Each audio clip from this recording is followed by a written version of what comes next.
ठंड थी कि सांसें भी जम रही थी, चूल्हे में आग नहीं थी और माँ के पास अपने बच्चों को बचाने का सिर्फ एक ही रास्ता बचा था।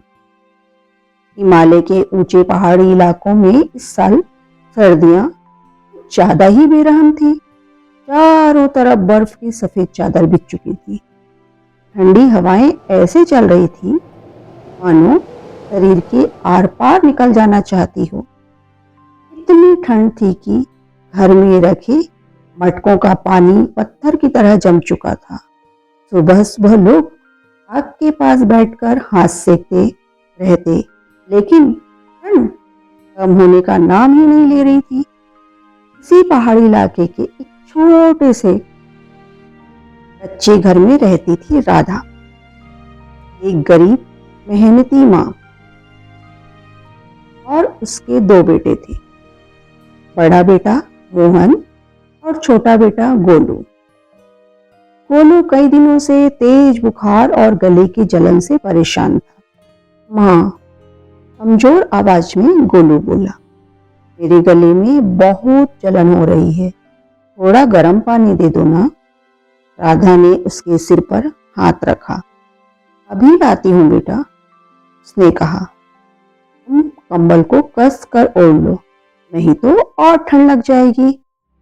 राधा खुद कई रातों से ठीक से सोई नहीं थी। चेहरे पर थकान साफ झलक रही थी, लेकिन माँ की चिंता हर थकान से कहीं बड़ी होती है। वह रसोई में गई और गैस जलाने लगी। अचानक उसकी सांसें अटक गई। हे भगवान, गैस तो खत्म हो गई। घबराकर उसने गैस एजेंसी में फोन लगाया। भैया, हमारे यहाँ सिलेंडर खत्म हो गया है, आज नया मिल जाएगा क्या? दूसरी तरफ से जवाब आया, बहन, रास्ते पूरी तरह बर्फ से बंद हैं, कम से कम 15 दिन बाद ही डिलीवरी हो पाएगी। फोन हाथ से छूटते छूटते बचा। इतनी ठंड में बिना गैस राधा की आंखें भर आई। अब उसे चूल्हा जलाना पड़ेगा लकड़ी से। लेकिन जैसे ही वह चूल्हे के पास पहुंची, उसके पैरों तले जमीन खिसक गई। वहां एक भी लकड़ी नहीं थी।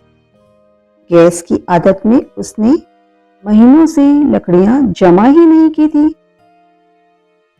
राधा खुद से ही बोली, हाय राम, मैं कितनी बड़ी भूल कर बैठी। तभी मोहन बोला, माँ, अगर लकड़ी नहीं है तो पानी कैसे गर्म करेंगे, खाना कैसे बनाएंगे? छोटा गोलू फिर कराने लगा, माँ, पानी।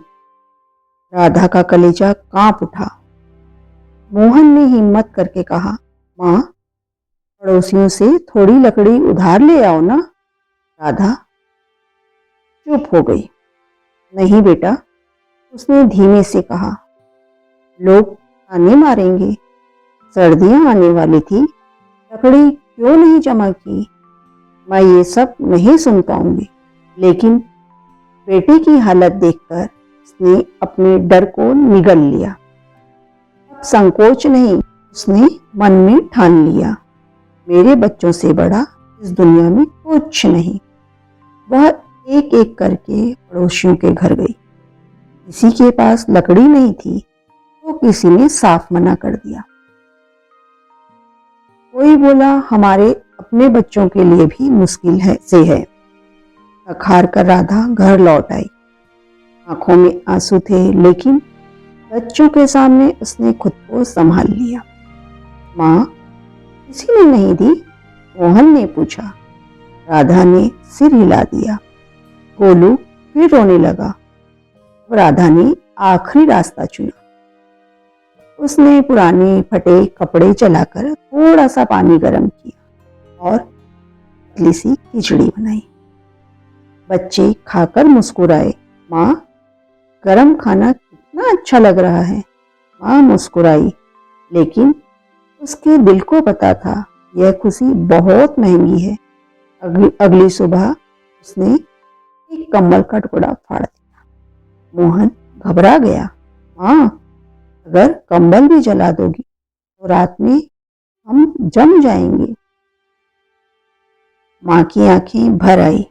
बेटा कांपती आवाज में बोली, अगर अपने शरीर की गर्मी देकर भी तुम्हें बचा सकती हूँ तो वो भी मैं करूँगी।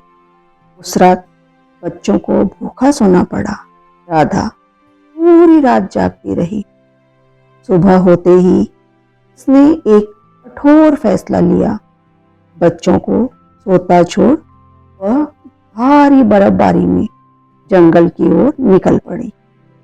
हवाएं चेहरे को चीर रही थी, कदम फिसल रहे थे। कई बार वह गिरते गिरते बची, लेकिन माँ के कदम नहीं रुके।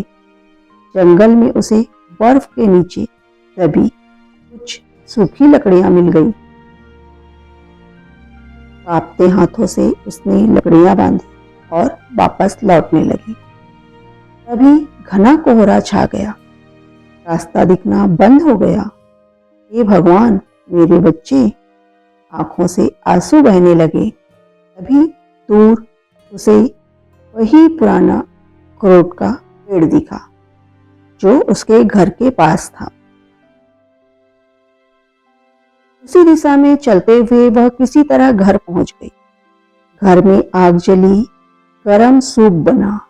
बच्चों के चेहरे पर मुस्कान लौट आई। 15 दिन बाद नया गैस सिलेंडर आ गया। सर्दी अभी भी थी, लेकिन माँ की ममता ने सब कुछ जीत लिया, क्योंकि एक माँ अपने बच्चों के लिए हर ठंड, हर डर और हर मौत से लड़ सकती है। प्रिय दर्शकों, ये थी माँ के त्याग की कहानी। अगर आप लोगों को ये मोटिवेशनल स्टोरी या माँ का त्याग पसंद आया हो तो कमेंट में माँ जरूर लिखिएगा, और कहानी पसंद आई है तो शेयर कीजिएगा।